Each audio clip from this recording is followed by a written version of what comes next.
அன்பு நண்பர்களே, அனைவருக்கும் அன்னை சமையல் உமாவின் அன்பான வணக்கங்கள். இன்றைக்கி அன்னை சமையலில் பார்க்க போகிறது ரவா பாயாசம். வாங்க எப்படி செய்கிறதுன்னு பார்க்கலாம். தேவையான அளவு நெய், கொஞ்சம் முந்திரி சேர்த்துக்கலாம்,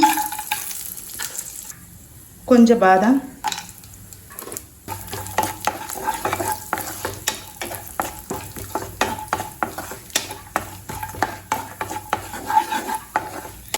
இது கூடவே திராட்சை சேர்த்துக்கலாம்.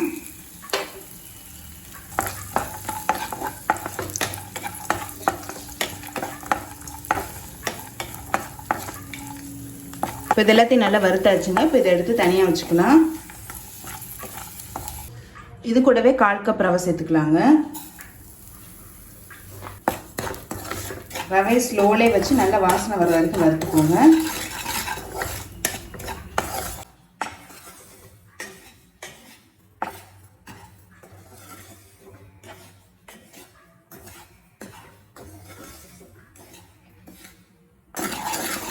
ஏற்கனவே ரோஸ்டடாக இருந்தால் கூட ஒரு தடவை வறுத்துக்கோங்க. கலர் மாறாத மாதிரி வறுத்துக்கணும். இப்போ ரவை நல்லா வறுத்தாச்சு. இப்போ இது கூடவே 2 கப் தண்ணி சேர்த்துக்கலாம்.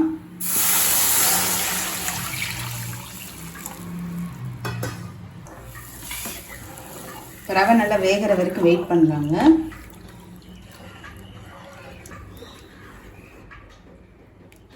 ரவையோட அளவு கம்மியாகவே போட்டுக்கோங்க. கொஞ்சம் போட்டாலுமே உங்களுக்கு நிறைய வர்ற மாதிரி இருக்கும். இப்போ ரவை நல்லாவே வெந்துருச்சுங்க. நம்ம 1/4 கப்பு தான் போட்டிருந்தோம். பார்த்தீங்கன்னா எவ்வளோ வந்திருக்கு. இப்போ இது கூடவே 2 கப் பால் சேர்த்துக்கலாம்.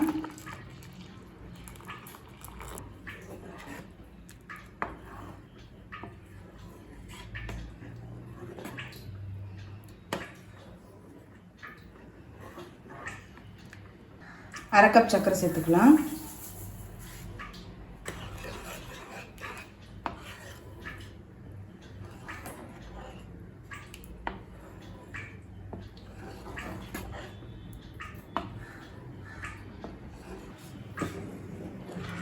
இப்போ சர்க்கரை சேர்த்துட்டு ஒரு 2 நிமிஷம் ஸ்லோலே இருக்கட்டும்.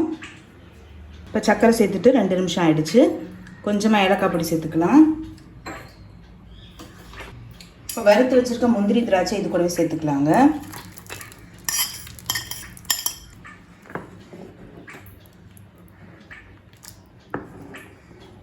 இப்போ ரவா பாயாசம் ரெடி ஆகிடுச்சு. சர்வ் பண்ணிடலாம். சுவையான ரவா பாயாசம் ரெடி ஆகிடுச்சு. ரெசிபியை ட்ரை பண்ணி பாருங்கள். கண்டிப்பாக உங்களுக்கே பிடிக்கும். ரெசிபி பிடிச்சிருந்ததுன்னா வீடியோவை லைக் பண்ணுங்கள், கமெண்ட் பண்ணுங்கள், ஷேர் பண்ணுங்கள்.